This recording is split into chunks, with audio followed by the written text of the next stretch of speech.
पहिला तो होऊन जाऊ दे. यस ठीक आहे प्रकाश भाई.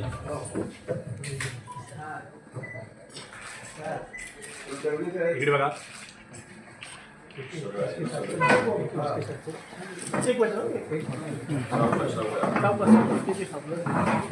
महाराष्ट्रात आणि विविध शहरांमध्ये आपण पाहिले संपत शेवाळे असतील किंवा तिथले उमेदवार दशरथ भगत असतील त्यांच्या माध्यमातून अशा पद्धतीने गुजराती पॅम्पलेट्स वाटण्यात आली.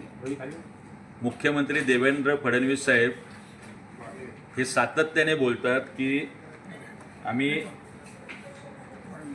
वाळुंज यांनी पण गुजरातीत पत्रकं वाटलेली आहेत की मराठी भाषेला आम्ही राजभाषेचा दर्जा दिला आहे.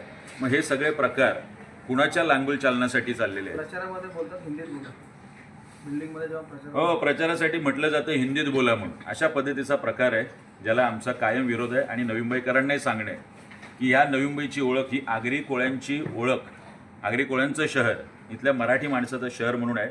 आणि ते शहराची ओळखच पुसण्याचा प्रयत्न भारतीय जनता पक्ष आणि शिंदे सेनेकडून सुरू. दुबार मतदारांची लिस्ट जशी आहे आता 16 तारखेला आपली काय ॲक्शन असणार?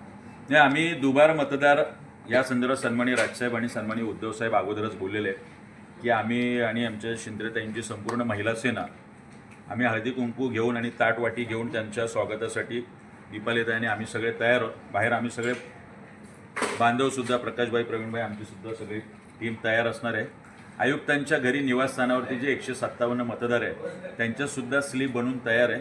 आयुक्तांनी जर वेळ दिली तर अजूनही त्यांचे पत्ते टाकलेले नाहीत. आम्ही आयुक्तांच्या घरी जाऊन त्यांना त्या स्लिप देणार आहोत जेणेकरून त्यांनी हे सगळे अदृश्य मिस्टर इंडिया जे आहेत 157 मतदार त्यांना जाऊन त्या स्लिप द्याव्यात. अन्यथा आयुक्तांच्या घराच्या बाहेर जाऊन तो स्लिप उडवण्याचा कार्यक्रम मनसे आणि शिवसेना युतीकडून होईल.